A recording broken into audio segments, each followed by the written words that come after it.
The morphine was wearing off when my mother walked in. 3 days after I gave my brother my kidney, she stepped into my hospital room holding a plain white envelope, and my entire life fell apart.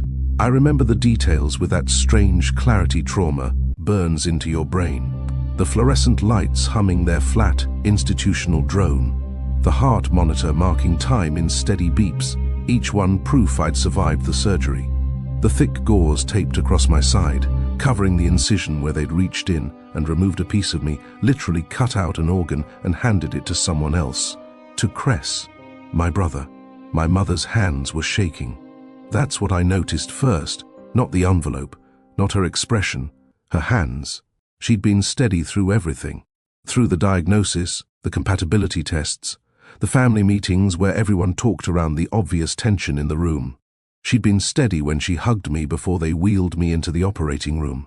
But now her hands trembled like leaves in a storm. "This was in his room," she said. Her voice cracked on the last word. "He's gone. He checked himself out an hour ago. Left this on the nightstand." She held out the envelope. My name was written across the front in Cress's handwriting, that familiar sharp scrawl I'd seen on birthday cards and IOUs, and the one letter he'd sent me from rehab 6 years ago. I took it.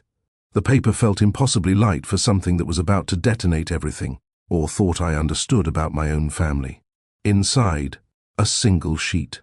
2 lines. "Now we're even. You took what mattered most, so did I." I read it 3 times. Then, a 4th. The words didn't change. The heart monitor beeped faster. I looked up at my mother. "What does this mean? Where did he go?" She just shook her head, tears streaming down her face. And in that moment, I saw something in my mother's eyes I've studied for years. Guilt? Fear? Something she'd been carrying for a while that was finally clawing its way to the surface. "Mom, what did I take from him?" She didn't answer. "Here's what I need you to understand.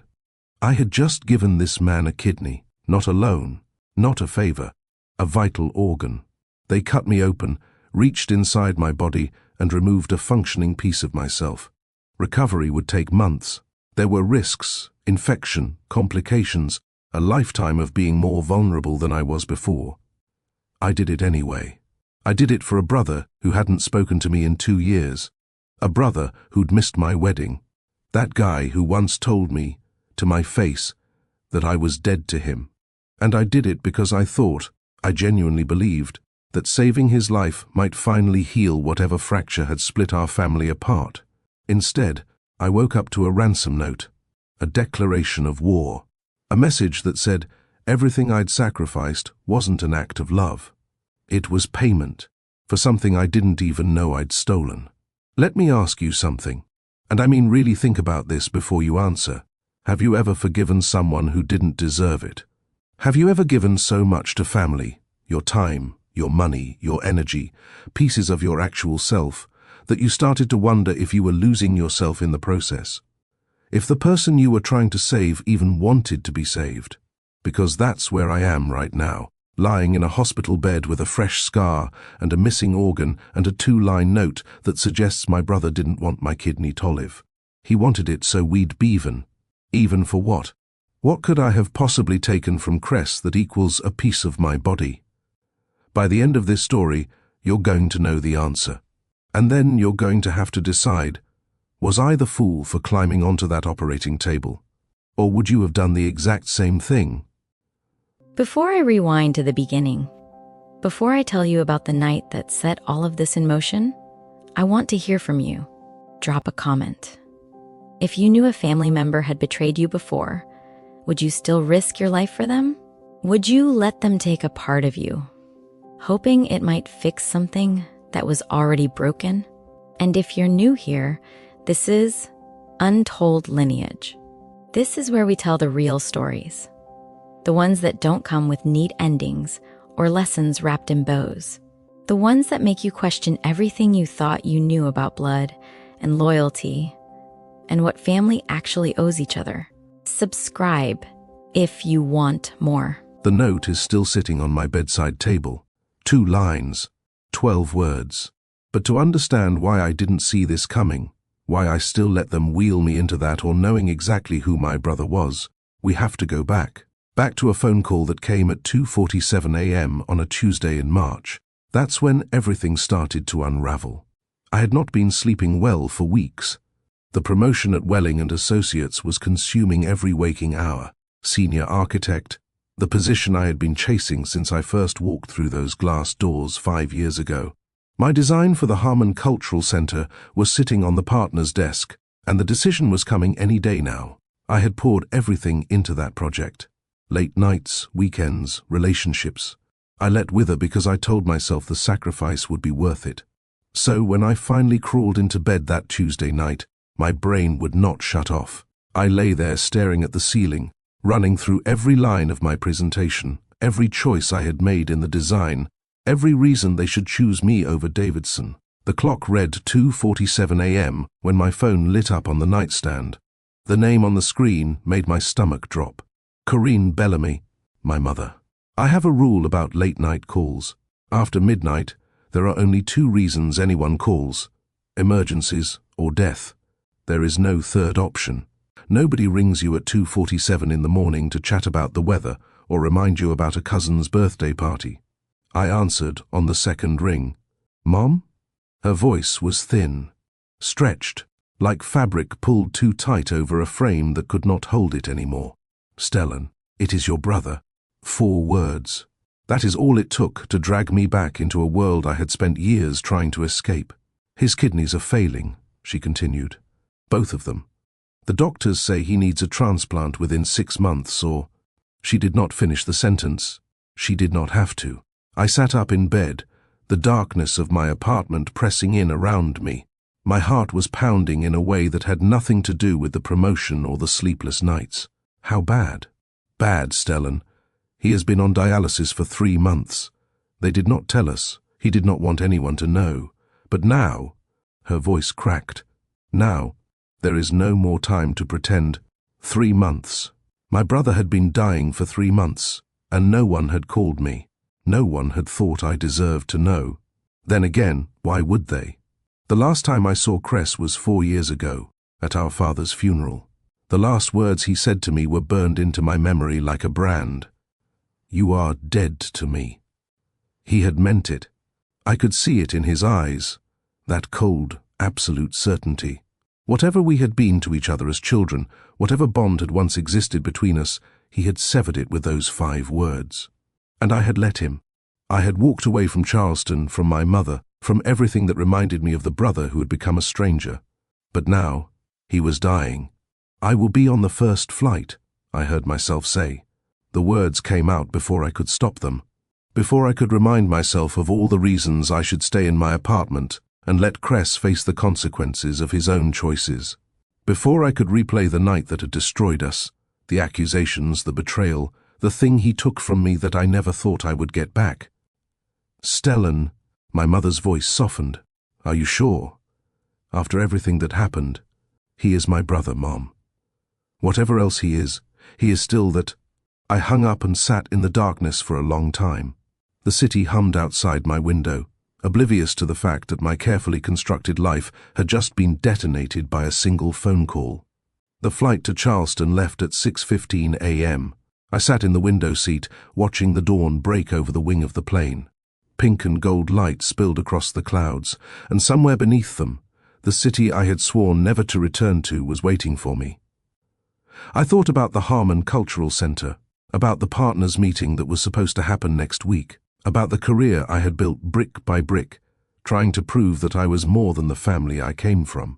And I thought about Cress, the brother who had taught me to ride a bike, the brother who had held me when our dog died and told me it was okay to cry, the brother who had looked at me across our father's casket and said I was dead to him with such venom that I had felt it in my bones for months afterward. How do you reconcile those 2 people? How do you hold the memory of someone's kindness in one hand and their cruelty in the other? I did not have an answer. I just had a plane ticket and a decision I could not take back. My mother was waiting at baggage claim. She looked older. That was the first thing I noticed. The years since my father's death had carved themselves into her face, new lines around her eyes, a heaviness in her shoulders, that had not been there before. Her hair had gone almost entirely grey. She hugged me harder than she ever had in my life. "Thank you for coming," she whispered into my shoulder. "I know this is not easy. How is he?" She pulled back, and I saw something flicker in her eyes. A warning. "He said he does not need your pity." Those were his exact words when I told him you were coming. She sighed. "He is proud, Stellan. Too proud. Just like your father was." Pride. That was one word for it. Another word was stubborn. Another was spiteful. But I kept those thoughts to myself as we walked to her car. The drive to the hospital took us through the old part of Charleston. I watched the familiar streets slide past the window, the historic houses with their wrought iron gates, the church steeples rising against the morning sky, the Spanish moss hanging from the oaks like ghosts of memories I had tried to forget. I had built a life 800 miles away from this place, a life without Sunday dinners that turned into arguments, a life without the constant comparison to my charming, charismatic younger brother, a life without the weight of a family legacy I had never asked to carry. And now I was back, driving toward a hospital where my brother lay dying, ready to offer him a piece of myself. The skyline rose in front of us, and I wondered the only question that mattered. How do you save the life of someone who once tried to destroy yours? The hospital corridor stretched ahead of me like a tunnel with no end. White walls, white floors, the sharp smell of antiseptic that never quite masked the underlying scent of illness and fear. My shoes squeaked against the linoleum as I walked, and with every step I felt myself traveling backward in time. I remembered a summer afternoon when I was 10 years old. Cress was 8, but you never would have known it. He had this way about him, this natural authority that made people assume he was the older brother. Even our teachers got us confused sometimes, giving Cress the responsibilities meant for me. That afternoon, he was teaching me to solve fractions at the kitchen table. I had been struggling with math all year, and the shame of it burned in my chest every time the teacher called on me and I did not know the answer. But Cress never made me feel stupid. "Look," he said, pushing the worksheet toward me. "It is just cutting a pizza. If you have 8 slices and you eat 3, how many are left? That is all fractions are. Pizza math." He grinned at me, and suddenly it made sense. For the first time all semester, I understood. "You are good at this," I told him. "Nah." He shrugged. "You are good at it too. You just think too hard. Sometimes you have to let your brain relax." Another memory surfaced as I turned the corner toward Cress's room. I was 16. My girlfriend Lucia had just broken up with me for someone on the basketball team, and I had locked myself in my room for 2 days, convinced that my life was over. Cress was 14. He knocked on my door, and when I did not answer, he picked the lock with a bobby pin and walked in anyway. "You look terrible," he said. "Go away." He sat on the edge of my bed instead. For a long moment, he did not say anything. Just sat there, waiting. "She was not worth it," he finally said. "Any girl who cannot see how great you are does not deserve you. You do not understand. I loved her. I know you did." He put a hand on my shoulder. "That is your superpower, Stell. You feel too much. Most people go through life with their hearts wrapped in bubble wrap, but not you. You give everything. It is going to hurt. Sometimes, actually, it is going to hurt a lot. But it is also going to mean that when you find the right person, they are going to get the best version of love that exists." I looked at my little brother, this kid who was barely in high school, and I wondered how he understood things that adults seemed to miss entirely. "When did you get so smart?" I asked. He grinned. "Born this way." The memories faded as I stopped outside room 347. The door was slightly open. Through the gap, I could see him. Cress. He was connected to a dialysis machine, tubes running from his arm to the humming device beside his bed. His skin had a greyish pallor that made him look like a photograph left out in the sun too long. He had lost weight. Too much weight. The sharp cheekbones that had once given him a movie star quality now just made him look hollow. But his eyes were the same. Dark, sharp, missing nothing. They fixed on me the moment I stepped through the door. "The prodigal son returns," he said. His voice was weaker than I remembered, but the edge was still there. "Wrong brother," I replied. "You were always the favorite." Something flickered across his face. For half a second, I saw the ghost of the boy who had taught me pizza math, the hint of a smile, the instinct to laugh at my joke like he used to. Then the wall slammed back up. His expression hardened. "Why are you here, Stellan? Really?" I walked farther into the room. The machines beeped their steady rhythm. The afternoon light filtered through the blinds, casting prison bar shadows across the floor. "Because you are dying," I said, "and you are still my brother." That did not seem to matter much for the last 4 years. You told me I was dead to you. What was I supposed to do, send Christmas cards? Cress laughed, a bitter, hollow sound. Fair point. We stared at each other across the distance of the room. 4 years of silence. 4 years of hurt. 4 years of questions neither of us had been willing to ask. "I am here to get tested," I said. "If I am a match, I am giving you my kidney." The words hung in the air between us. Cress's expression shifted. For the first time since I walked in, I saw something other than anger in his eyes. Confusion. Disbelief. "You hate me," he said. "I tried to. Believe me, I tried.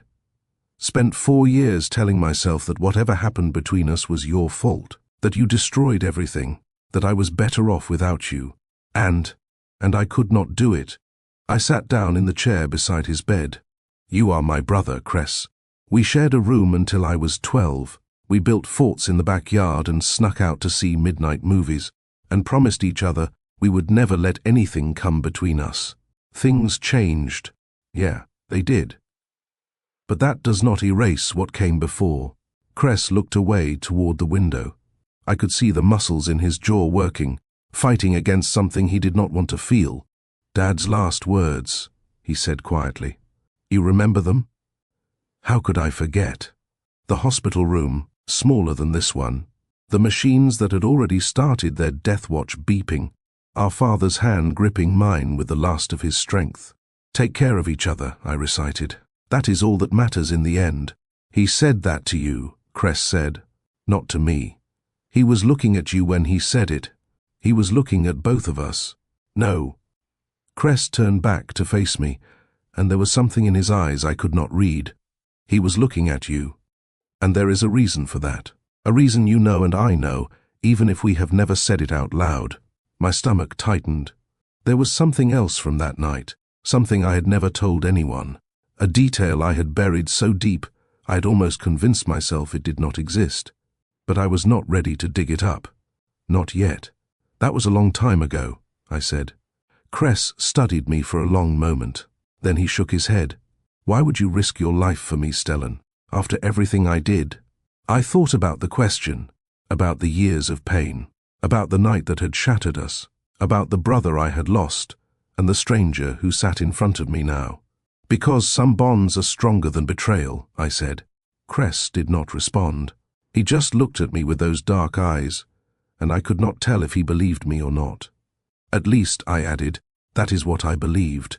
The next 3 days were a blur of needles and waiting rooms. They drew my blood more times than I could count.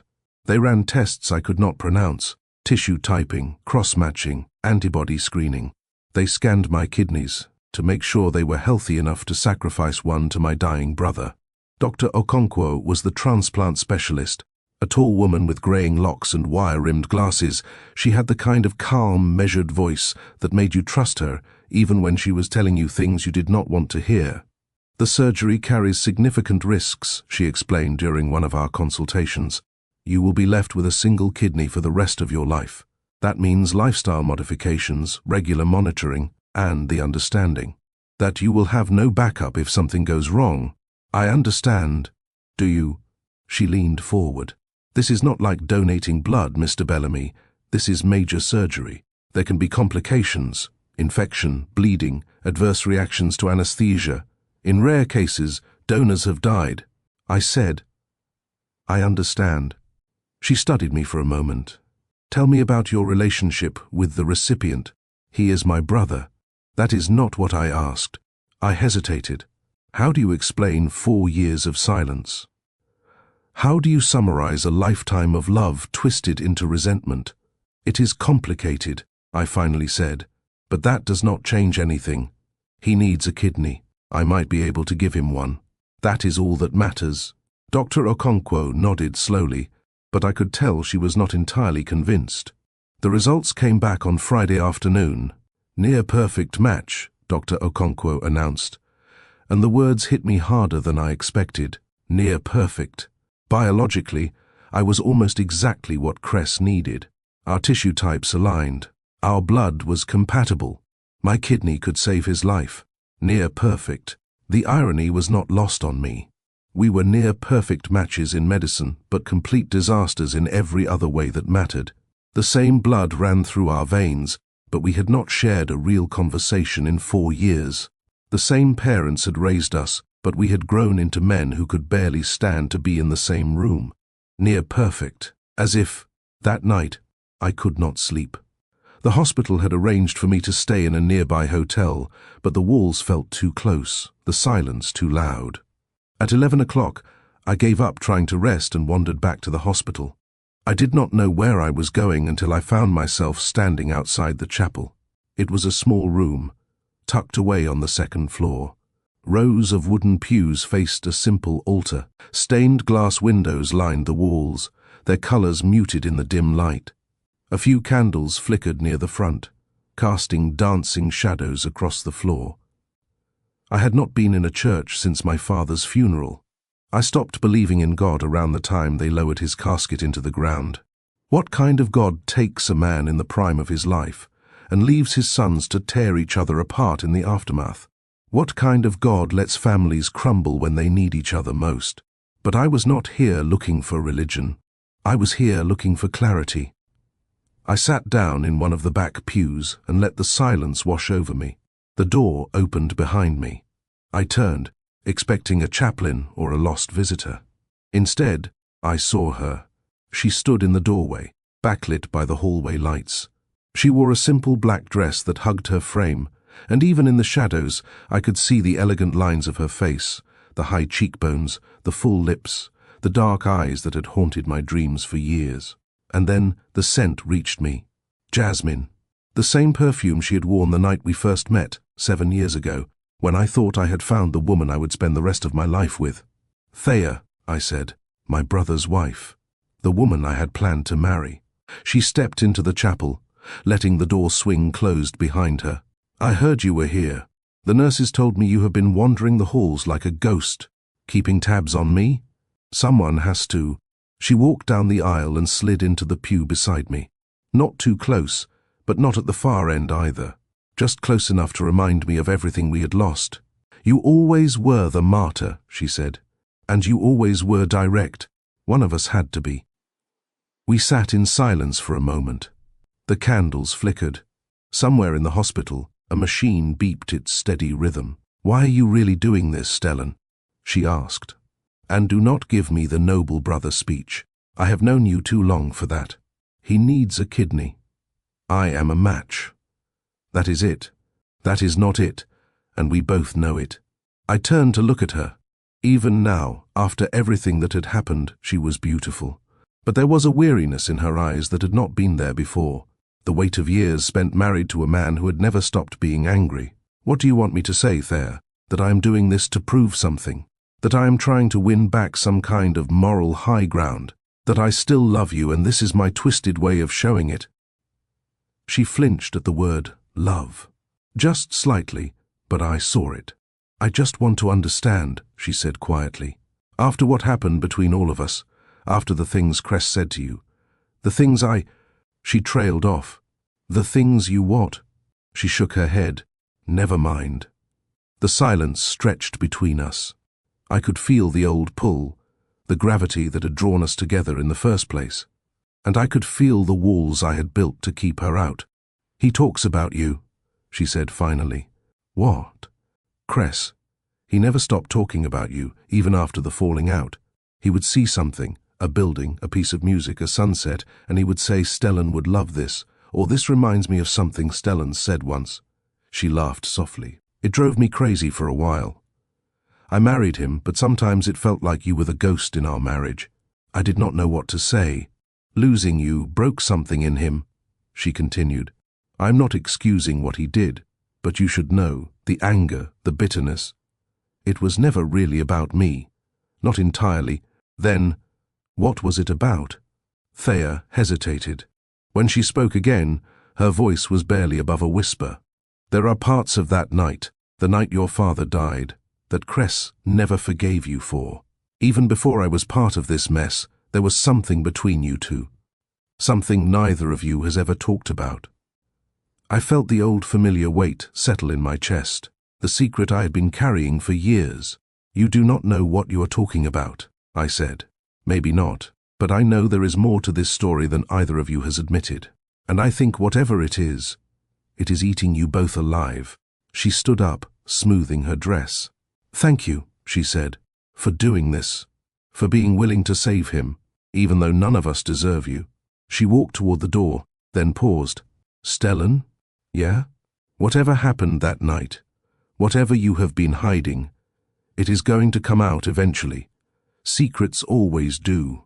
Then she was gone, leaving me alone with the flickering candles and the weight of everything I had never told anyone. I sat in that chapel for a long time after she left.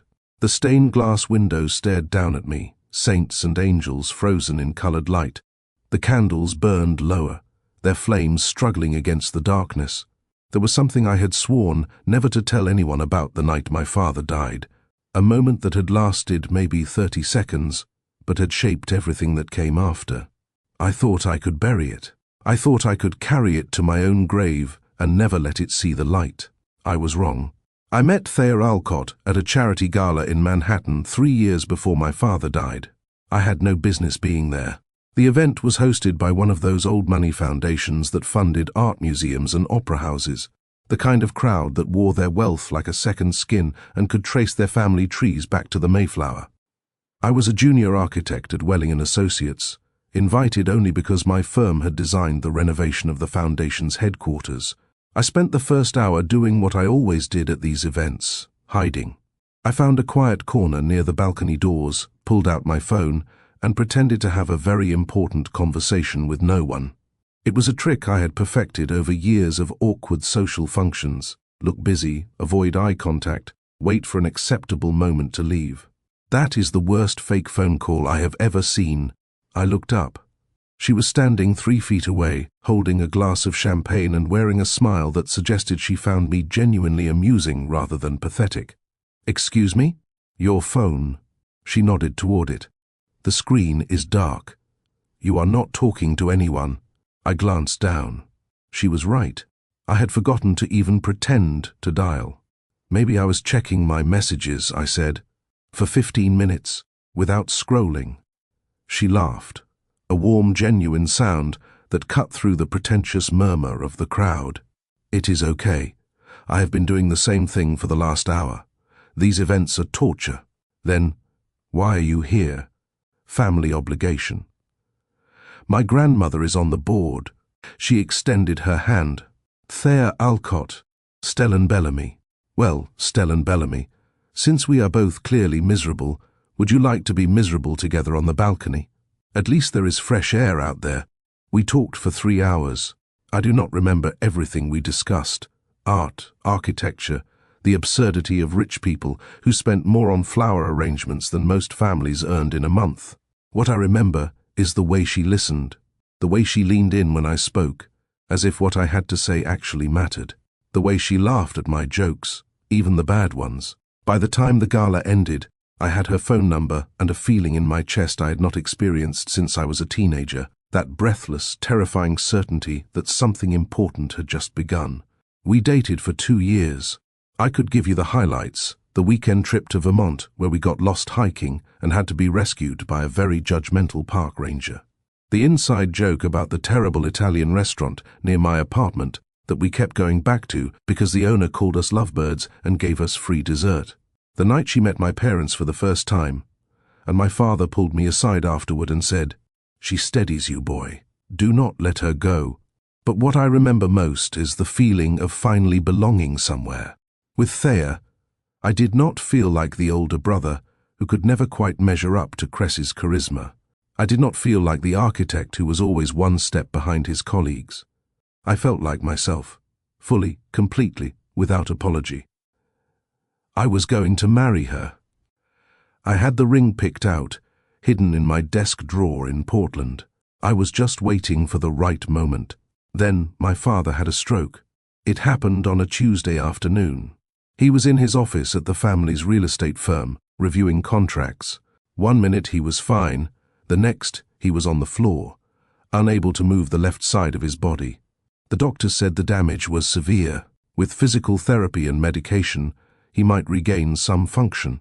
But the stroke had weakened his heart, and his prognosis was measured in months rather than years. I did not hesitate.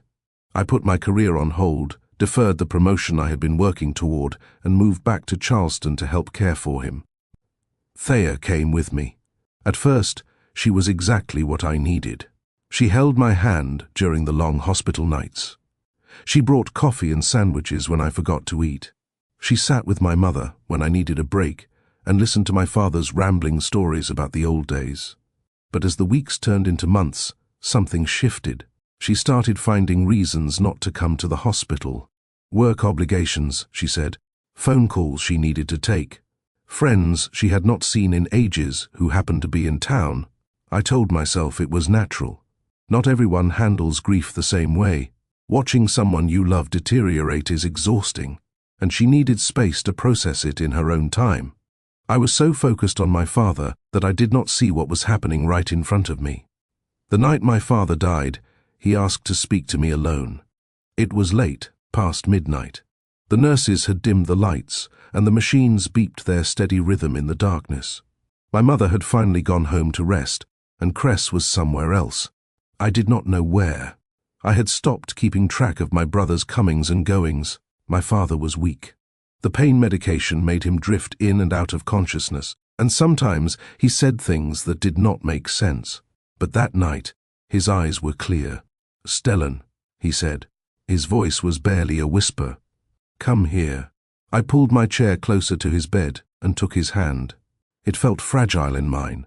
Paper-thin skin stretched over bones that seemed too small to belong to the man who had raised me. "Take care of each other," he said. "That is all that matters in the end." "I will, Dad. I promise." He nodded, but there was something else in his eyes. Something he was struggling to say. "The drawer," he whispered. "Bedside. There is an envelope." I opened the drawer. Inside, beneath a tangle of rosary beads and old photographs, was a sealed envelope. My brother's name was written on the front in my father's handwriting. "For Cresswell," my father said, "when the time is right. You will know when. Promise me, Stellan." I did not understand. I wanted to ask what was inside, why it had to wait, why he was trusting me with this, instead of giving it to Cress himself, but he was fading. I could see it in the way his eyes started to glaze, the way his grip on my hand weakened. "I promise," I said. "He died 4 hours later. I still have that envelope. I have never opened it. I do not know what is inside, but I have carried it with me for years, waiting for the moment my father described, the moment when I would know the time was right. That moment has not come yet, or maybe it has, and I have been too afraid to recognize it." After the funeral, the family gathered at my parents' house. I was standing in the kitchen, staring at a plate of food I could not bring myself to eat, when a family friend approached me. Mrs. Patterson, one of my mother's bridge club companions. "Such a beautiful service," she said, patting my arm. "Your father would have been proud. Thank you. And how sweet that your brother and his girlfriend spent so much time together these past few months. It must have been a comfort to you, having them here." I felt the words before I understood them, a cold sensation spreading through my chest. His girlfriend? Mrs. Patterson's face changed. She realized, too late, that she had said something she should not have. "Oh, I just assumed. I saw them together so often at the hospital and at the coffee shop near the house, and I thought—" She kept talking, but I had stopped listening. "I found them in my father's study. The room still smelled like him, leather and pipe tobacco and old books. His chair sat empty behind the massive oak desk, and his collection of first editions lined the walls like witnesses to everything that was about to fall apart. Cress was standing by the window. Thea was sitting on the couch, her face buried in her hands. They both looked up when I walked in. "Stellan," Thea started. "How long?" Silence. "How long?" I repeated. Cress straightened his shoulders. I recognized the gesture. He was preparing for a fight. We did not plan this. It just happened. "That is not an answer. 3 months. Thea's voice was barely audible. "It started 3 months ago. 3 months. While I sat at our father's bedside, watching him die, my brother was falling in love with the woman I planned to marry. While I held my father's hand and promised to take care of our family, Cress was taking the only thing I had left." "I love her," Cress said, "and she loves me." I looked at Thea. She still would not meet my eyes. "Is that true?" She nodded. "Just once." But it was enough. I thought about the ring in my desk drawer in Portland. The proposal I had planned for after my father recovered. A quiet dinner, just the two of us. The words I had rehearsed 100 times. None of that existed anymore. It had been erased while I was not looking. "You were never meant for this life, Stell." Cress's voice was steady, almost pitying. "This world was always mine. The business, the family, all of it. You were always going to leave eventually. I just sped up the timeline."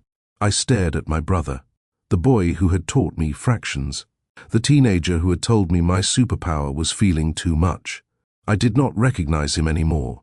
"When Dad died," I said slowly, "he left everything 50-50. The business, the properties, all of it. So I do not want any of it. You can have my share. All of it." For the first time, Cress looked uncertain. "What?" "I am leaving. Tonight. And I am not coming back." I walked out of that study, out of that house, out of Charleston. I did not say goodbye to my mother. I did not fight for my inheritance. I just disappeared. I thought turning my back was the only power I had left. For 4 years, I told myself that the worst thing my brother could take from me was the woman I loved. I was wrong. The worst thing he could take was my ability to trust, my belief that family meant something, my faith that the people who were supposed to love you would not destroy you the moment you became inconvenient. I stared at the surgery consent forms on the table in front of me. My signature was required at the bottom. 1 stroke of a pen, and I would be committed to giving my brother a piece of myself, literally, physically, permanently. He had taken Thea. He had taken my place in the family. He had taken 4 years of my life that I spent trying to rebuild from the wreckage he created. And now I was about to give him something she never gave me, a second chance. The night before the surgery, Cress asked to see me privately. I found him sitting up in bed, looking stronger than he had in days. The dialysis was keeping him stable, and the color had returned to his cheeks. For a moment, he almost looked like the brother I remembered, the one who could charm anyone, talk his way out of anything, make you believe whatever he wanted you to believe. There was a folder on his lap. "Close the door," he said. I did. "Sit down. We need to talk." I took the chair beside his bed, the same chair I had sat in when I told him I would give him my kidney, the same chair where I had listened to Thea tell me he never stopped talking about me. "What is this about?" Cress opened the folder. Inside, I could see legal documents, pages of dense text with highlighted sections and sticky tabs marking specific paragraphs. "After you left," he said, "I was angry, you know that. I felt like you abandoned the family when we needed you most. You stole my girlfriend and told me I was dead to you. What did you expect me to do?" "I expected you to fight." He met my eyes. "That is what Bellamy's do. We fight. We argue. We throw things and say things we do not mean, and then we make up over whiskey and move on. I did not expect you to just vanish. Maybe I was tired of fighting. Maybe." He looked down at the documents. "Either way, after you left, I had the lawyers change everything. Cut you out of the business, the properties, Dad's estate. I told myself you forfeited your share when you walked away. I felt nothing. I had made my peace with losing the inheritance years ago. Why are you telling me this?" Cress pulled out a specific document and held it up. Because I am reversing it. All of it. I stared at him. Dad wanted this to be ours, he continued. 50-50. The way it should have been from the beginning. I am putting you back in. No tricks, no conditions, no strings attached. He handed me the document. I scanned the legal language. Terms like equal beneficiary and full restoration of inheritance rights jumped out at me. Why? I asked. Cress was quiet for a moment. When he spoke again, his voice was softer than I had ever heard it. Because you are giving me a kidney. You are risking your life for someone who has given you every reason to let him die. And I am sitting here, trying to figure out what kind of man does that. He paused. The answer is, a better man than me. I did not know what to say. I am not good at apologies, Cress continued. You know that. I have never been good at admitting when I was wrong. But this, he gestured at the documents, this is as close as I can get. I looked at the folder, then back at my brother. I am not doing this for money, I said. I know. I do not need your inheritance. I know that too. He almost smiled. That is exactly why you should have it. You are the only person in this family who never wanted it. That makes you the only one who deserves it. Here is where most people would say, I should have walked away. If someone who betrayed you offered you money, or a place back in the family, would that make up for what they did? Would a legal document erase 3 months of lies? Would a signature on a page undo the night your brother looked you in the eye and said you were dead to him? I have asked myself that question 1,000 times since, and I still do not have a clean answer, because part of me, the part that was still 10 years old, learning fractions at the kitchen table, desperately wanted to believe him. I wanted to believe that this was real, that my brother, beneath all the anger and jealousy and betrayal, still loved me. I wanted to believe I could have my family back. We shook hands. It was awkward. Neither of us had touched the other in 4 years. But he reached out, and I took his hand, and for a moment, we were brothers again. Get some rest, I said. Big day tomorrow. You too. He held my gaze. And Stellan, thank you. For all of it. I left the room feeling something I had not felt in years. Hope. For the first time in 4 years, I let myself imagine a future where we were not enemies. I pictured family dinners that did not end in shouting. I pictured holidays where I actually showed up instead of making excuses. I pictured rebuilding something I had thought was permanently destroyed. I had no idea I was walking into the perfect setup. Let me ask you something. If you were in my position, if someone who had hurt you deeply suddenly offered reconciliation, suddenly promised to make things right, would you trust them? Would you let yourself believe that people can change? Or would you sleep with one eye open, waiting for the other shoe to drop? Tell me in the comments. I genuinely want to know. Because what happened next made me question every instinct I thought I had. The morning of the surgery, everything moved too fast. One moment I was lying in bed, staring at the ceiling, running through every possible outcome in my mind. The next I was in a pre-op room, wearing a thin hospital gown that did nothing to hide the goosebumps on my arms. A nurse inserted an 4-line into my hand. Another attached monitors to my chest. The anesthesiologist, a calm, grey-haired man with steady hands, explained what would happen next. I am going to give you something to help you relax, he said. Then we will start the general anesthesia. You will count backward from 10, and before you reach 5, you will be asleep. I nodded. Any questions? 1,000, but none that he could answer. Let us do this, I said. They wheeled me toward the operating room. The fluorescent lights slid past overhead like mile markers on a highway. I caught a glimpse through a window. Another team of surgeons. Another gurney being prepped. Cress. He was already under, his face peaceful in a way I had not seen since we were children. In a few hours, a piece of me would be inside him, keeping him alive. I thought about our father's last words. Take care of each other. That is all that matters in the end. Maybe this was what he meant. Maybe this was how I was supposed to fulfill that promise. Not with words or forgiveness or reconciliation, but with something more fundamental. Something that could not be taken back or undone. Blood. Flesh. Sacrifice. The operating room was cold. I remember the chill of the metal table against my back, the bright lights overhead, so intense they turned everything white. The faces of the surgical team, hidden behind masks, only their eyes visible. "Okay, Stellan," the anesthesiologist said. "Start counting backward from 10. I took a breath. The ceiling blurred. The sounds of the room, the beeping monitors, the soft murmur of the surgical team began to fade. 10, 9, 8. I thought about my mother waiting somewhere in the hospital. 7, 6. I thought about Thea and whether she was with Cress or alone. 5.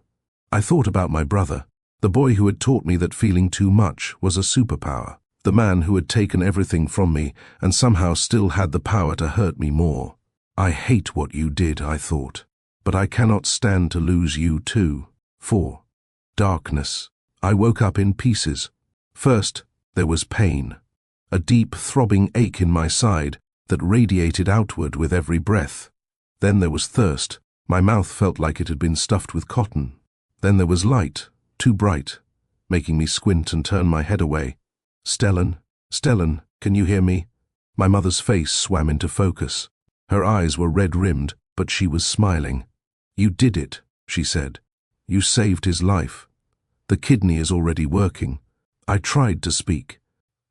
My voice came out as a croak. "Water." She held a cup to my lips, and I took a small sip. The liquid was cool against my parched throat. "Cress?" I managed. "He is in recovery. The doctors say the transplant was a complete success. His body is accepting the kidney beautifully." She squeezed my hand. "You are a hero, Stellan. You saved your brother." Thea came to see me that evening. She slipped into the room quietly, almost hesitantly. She was wearing the same black dress from the chapel, and she still smelled like jasmine. "Hey," she said. "Hey." She sat in the chair beside my bed and took my hand. Her fingers were cool against my skin. "Thank you," she whispered. I know I have no right to ask anything of you, but thank you for saving him." I looked at her, really looked at her, the woman I had planned to marry, the woman who had chosen my brother instead. "He needs you," I said. "You should be with him." She nodded, but she did not move. For a long moment, she just sat there, holding my hand, and I wondered what she was thinking. "I should go," she finally said. "Cress will wake up soon, and he will want to see me." "Of course." She stood, but hesitated at the door. "You are a good man, Stellan. Better than any of us deserve." Then she was gone. For 72 hours, I let myself believe that the surgery had changed everything. I lay in that hospital bed, healing from the incision in my side, and I imagined a different future. A future where Cress and I rebuilt our relationship. A future where the anger and resentment of the past 4 years melted away, replaced by something stronger. A future where giving him my kidney had somehow redeemed us both. Maybe this was the reset button we needed, I thought. Maybe this is how families heal. On the 3rd day, my mother walked in with an envelope. I was measuring my recovery in small victories. On day 1, I could barely lift my head without the room spinning. On day 2, I managed to sit up and eat half a bowl of soup.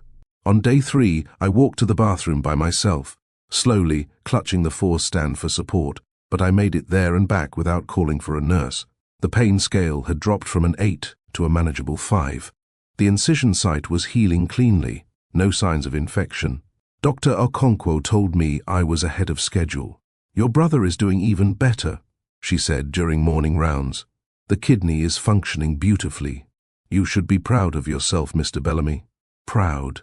That was one word for it. I was lying in bed, watching the morning light filter through the blinds, when my mother walked in. Her face was pale. Her eyes were red-rimmed, the way they had been at my father's funeral. She was holding a white envelope in her trembling hands. "Mom? What is wrong?" She did not answer. She just stood there, frozen in the doorway, looking at me with an expression I could not identify. "Is it Cress? Did something happen with the transplant?" "He is fine." Her voice was flat, hollow. "Physically, he is fine." "Then what?" He signed himself out this morning, against medical advice. Thea was with him. I felt the first flicker of unease in my chest. Where did they go? My mother closed the door behind her. She walked to my bedside and sat down heavily in the chair, as if her legs could no longer support her weight. They went to his lawyer, Stellan. The first place he went, 3 days after you gave him your kidney, was to his lawyer. The unease became something sharper, something colder. Why? She handed me the envelope. My name was written on the front in Cress's handwriting. He changed the will again. The documents his lawyer filed this morning, I got a copy from the family attorney. She took a shaky breath. He cut you out completely.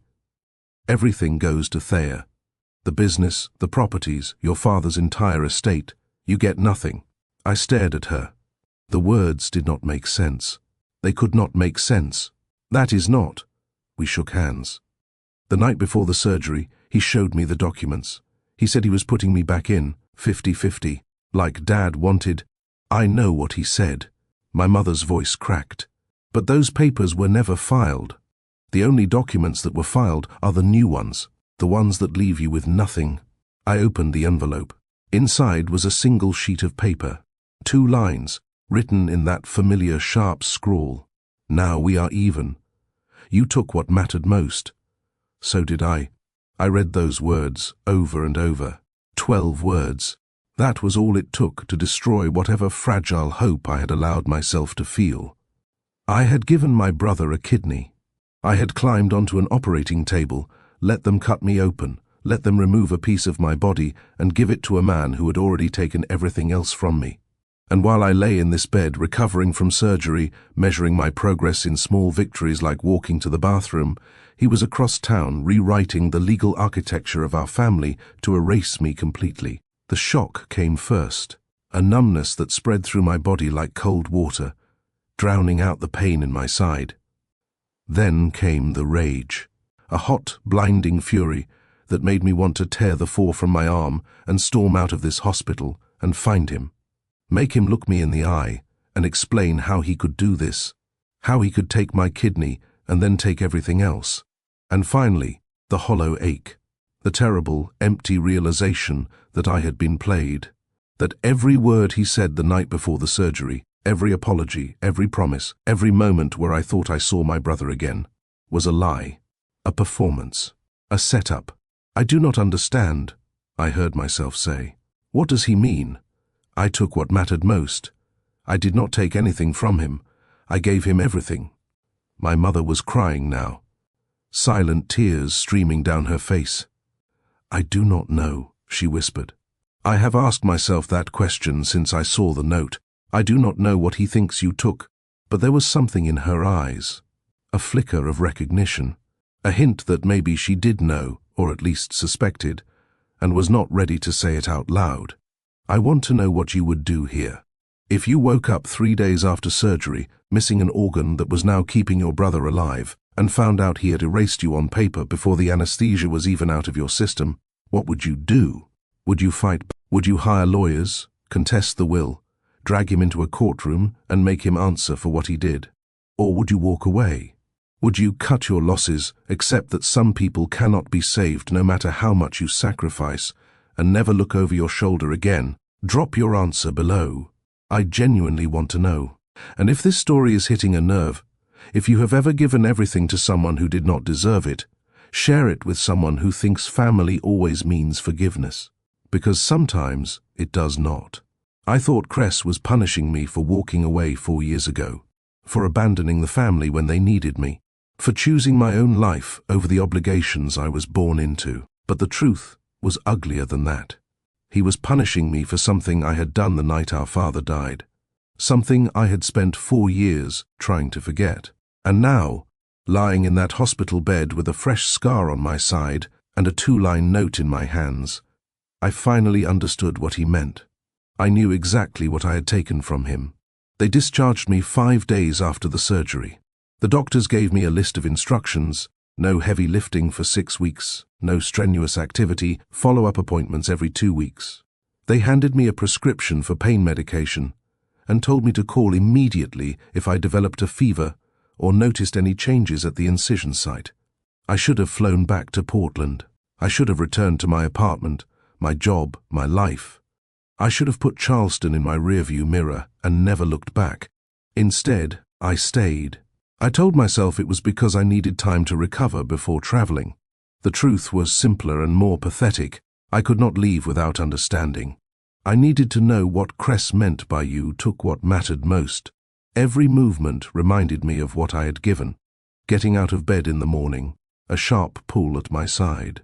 Walking to the bathroom, a dull ache that never quite faded. Reaching for something on a high shelf, a stabbing pain that made me gasp and grab the counter for support. My brother was carrying a piece of me inside him, and he had repaid that gift by erasing me from our family's legacy.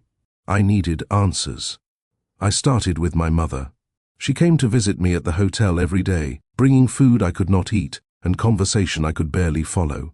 On the third day after my discharge, I finally asked her the question that had been burning in my mind. What did Cress mean by, "You took what mattered most"?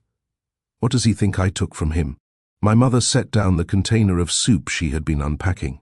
Her hands were shaking.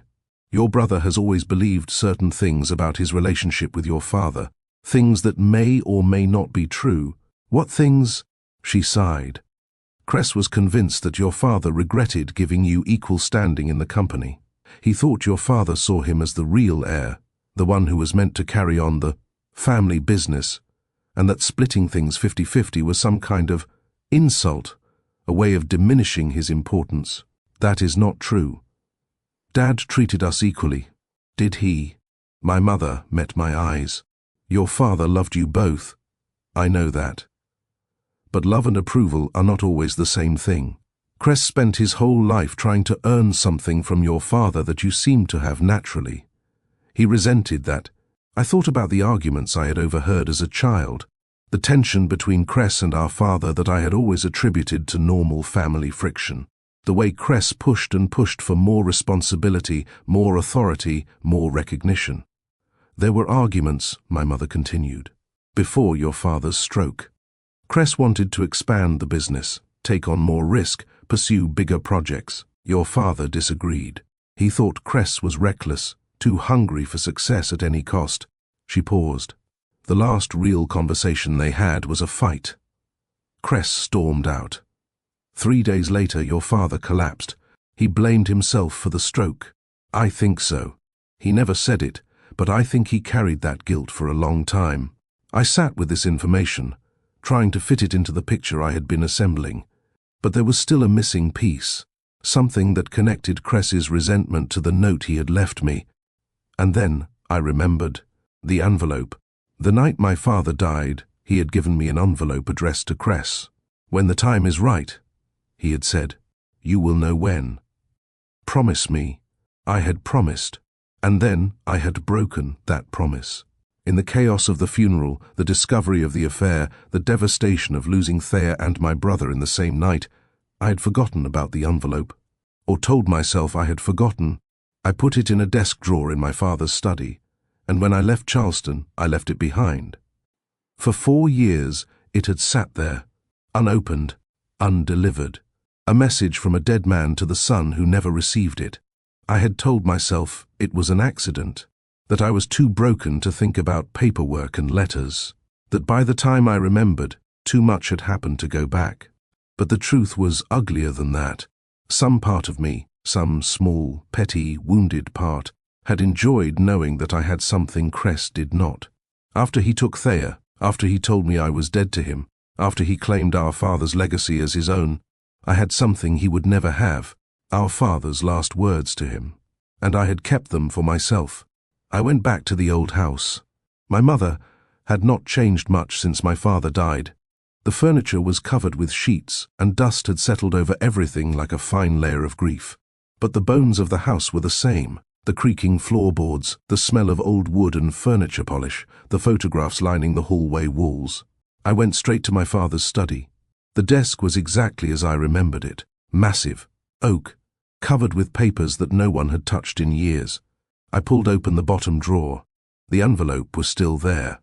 It was yellowed now, the edges soft with age. My brother's name was still written across the front in our father's handwriting, shakier than I remembered, the letters uneven from the weakness in his hands. I held it in my hands, heart pounding. For 4 years, this envelope had been waiting. For 4 years, whatever was inside had remained a secret. For 4 years, I had told myself it did not matter, that it was probably just business instructions or legal details that were no longer relevant, but I knew that was not true. I had always known. I sat down in my father's chair. The leather creaked beneath my weight. Through the window, I could see the garden my mother used to tend, overgrown now, wild with weeds and neglect. Part of me wanted to destroy the envelope, to burn it and pretend it had never existed, to cling to this last piece of power I had over my brother. But a larger part of me needed to know, was this what Cress meant? Was this the thing I had taken from him, our father's final words, the message that might have changed everything between them? I slid my finger under the flap and opened the envelope. Inside was a single sheet of paper, covered in my father's handwriting. The letters were shaky, uneven, written by a man who was dying and knew it. I began to read, "My dear Cresswell." The words blurred as memories surfaced. I remembered my father's voice, harsh and demanding, pushing Cress to be better, work harder, prove himself worthy of the family name. I remembered the arguments, the slammed doors, the cold silences that could last for days. I have not been fair to you. I know that now. I pushed you too hard, expected too much, pinned my own fears and insecurities on your shoulders. You deserved a father who celebrated your successes instead of constantly pointing out your failures. I was not that father. I am sorry. I stopped reading. My hands were trembling. All those years, Cress had believed our father saw him as a disappointment. All those years, he had been chasing approval he thought he would never receive. And our father had written him an apology, a confession, a declaration of love that Cress had never seen, because I had hidden it away. I forced myself to continue. I changed my will to split things equally between you and your brother, not because I trust him more or love him more, but because I finally see both of you clearly. You are my fire, Cresswell, my drive, my ambition, my refusal to accept anything less than victory. Stellan is my heart, my compassion, my capacity to love even when it hurts. I could hear my father's voice in the words, the way he used to talk when he was being genuine, when the armor of authority dropped away and he was just a man trying to connect with his sons. Take care of your brother. He feels too much, and the world will try to punish him for that, but also let him take care of you. You need each other. That is all that matters in the end. The same words he had said to me, but written to Cress, a mirror image of the same message, delivered to both sons, asking them to protect each other. And I had kept Cress's half hidden. For 4 years I had denied him this. I set the letter down on the desk. The weight of what I had done pressed down on me like a physical force. I had told myself it was an accident, a side effect of grief and chaos. But the truth was simpler and more damning. I had wanted Cress to suffer. I had wanted him to spend his life wondering if our father had ever loved him, ever approved of him, ever seen him as anything more than a disappointment. I had wanted to hurt him the way he had hurt me, and I had succeeded. Some ugly part of me had enjoyed knowing I held something over him, that for all his charm, for all his success, for all the things he had stolen from me, I had something he would never have. I had our father's last words to him, and I had kept them for myself. Now Cress's note made a terrible kind of sense. You took what mattered most, not Thea, not money, not the business, his chance at reconciliation with our father, the apology that might have healed a lifetime of resentment, the words that could have changed everything if only I had delivered them when I was supposed to. I had taken that from him, and he had taken my future in return. I pocketed the letter and stood up from my father's chair. He took my future. I took his past. There was only one thing left to do. I was going to find my brother. And I was going to give him the letter 4 years too late. Cress's office was on the top floor of the Bellamy real estate building downtown. I had not been inside this building since before my father's stroke. The lobby had been renovated, sleeker now, more modern, but the bones were the same marble floors. The same brass elevator doors. The same portrait of my grandfather hanging in the entrance, watching everyone who came and went with those stern, judging eyes. I took the elevator to the 12th floor. His assistant tried to stop me. "Mr. Bellamy is in a meeting. You will need to schedule an appointment. Tell him his brother is here. Tell him I have something that belongs to him." She hesitated, then picked up the phone. A brief conversation. Her expression shifted to something between confusion and concern. "He will see you now." Cress's office was exactly what I expected. Floor-to-ceiling windows overlooking the city. A massive desk made of dark wood, probably cost more than most people's cars. Awards and certificates covering the walls. A wet bar in the corner, stocked with expensive whiskey. And Cress himself, sitting behind the desk like a king on his throne. He looked better than he had in the hospital. The color had returned to his face, and he had gained back some of the weight he had lost. But there was still a fragility to him, a sense that the transplant had taken something out of him that could not be easily replaced. "I figured you would be halfway back to Portland by now," he said. His voice was cold, sarcastic. "Afraid you will miss that promotion?"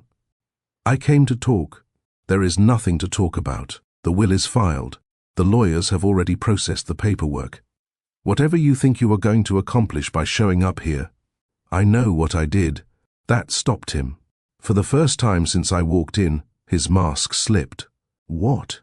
I reached into my pocket and pulled out the yellowed envelope. I walked across the office and laid it on his desk. "There is one thing I had that you never did. I should not have kept it. I am not asking you to forgive me, but you deserve to know." Cress stared at the envelope. His name was still visible on the front, written in our father's shaky handwriting. "What is this?" "Dad gave it to me the night he died. He asked me to give it to you when the time was right." I paused. "I never delivered it."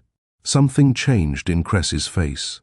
The sarcasm drained away, replaced by something raw, something I had not seen since we were children.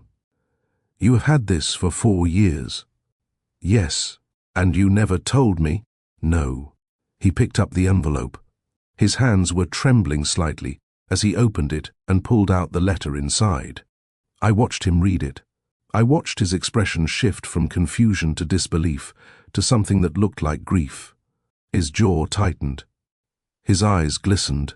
When he finished, he set the letter down on his desk and sat in silence for a long moment. "He apologized," Cress said finally. His voice was barely above a whisper. "He said he was too hard on me.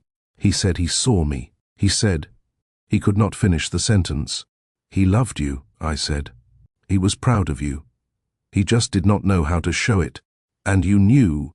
Cress looked up at me, and the pain in his eyes was almost unbearable to witness. "You knew this whole time. You let me spend 4 years thinking I was never enough for him, thinking he died disappointed in me, thinking the last thing he felt about me was shame." "Yes. Why?" I had asked myself that question 1,000 times.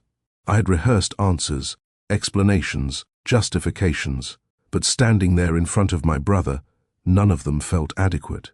"Because you hurt me," I said finally. "You took Thea. You told me I was dead to you.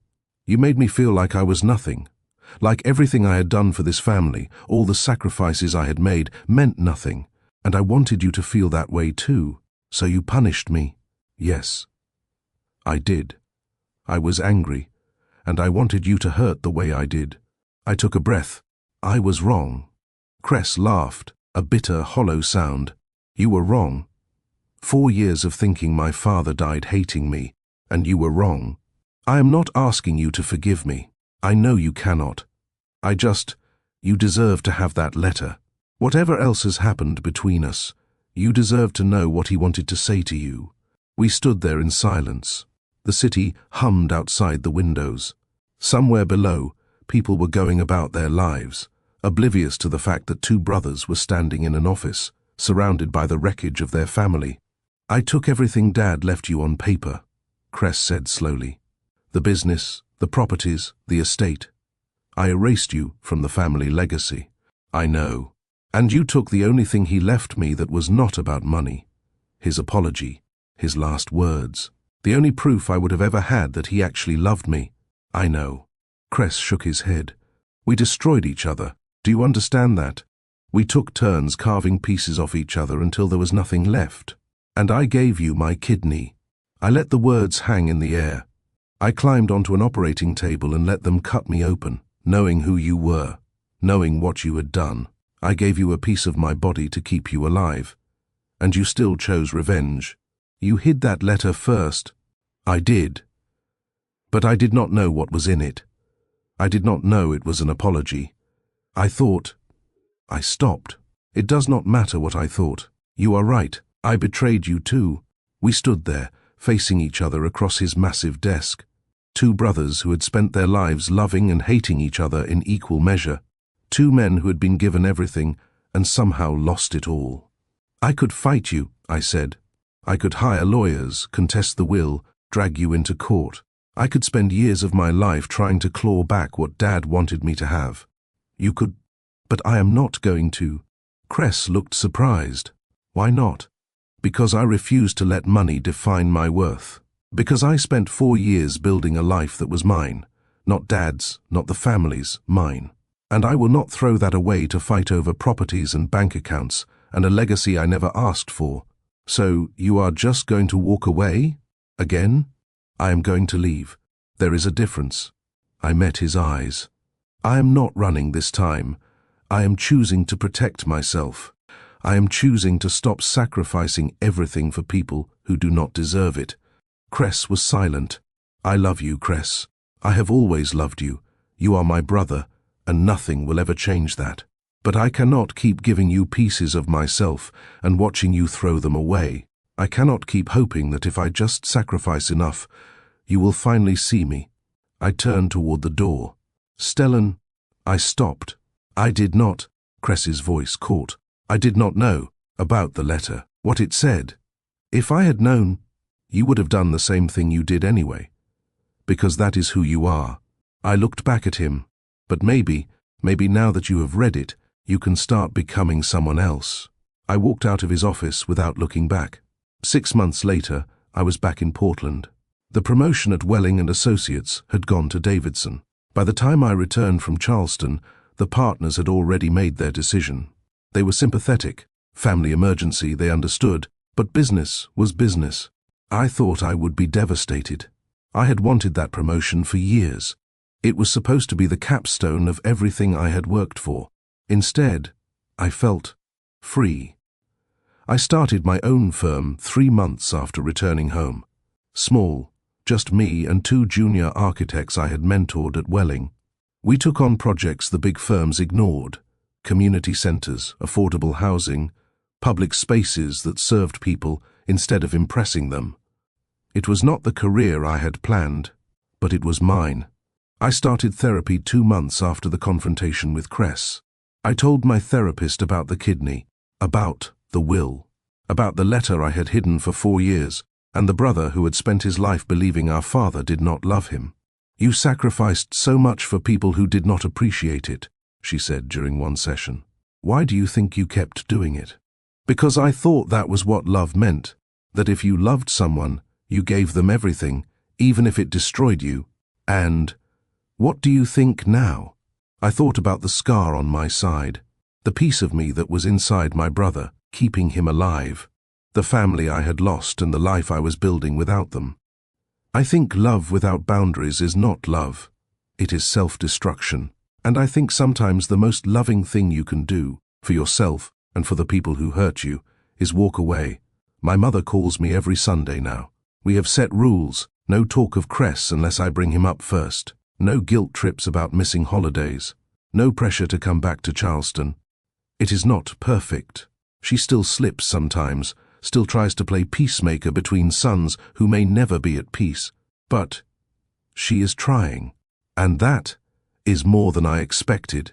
Cress and I have not spoken since that day in his office. I do not know if we ever will. Some wounds run too deep to heal with words. Some betrayals cannot be undone with apologies. But I know this: he has our father's letter now. He knows he was loved. He knows he was seen. What he does with that knowledge is up to him. So tell me, Was I wrong to give my brother my kidney, knowing what he had done? Would you have fought for that inheritance or walked away like I did? I read every comment, and your stories help shape the ones we tell here. I have learned that family is complicated. I read every comment, and your stories help shape the ones we tell here. I have learned that family is complicated, that the people who are supposed to love you can also hurt you the deepest, and that sometimes the bravest thing you can do is stop trying to save people who do not want to be saved. If this story hit you in a place you did not expect, subscribe and share it with someone who needs to hear that loving your family does not mean losing yourself. This is Untold Lineage, where the stories we keep in the dark finally see the light.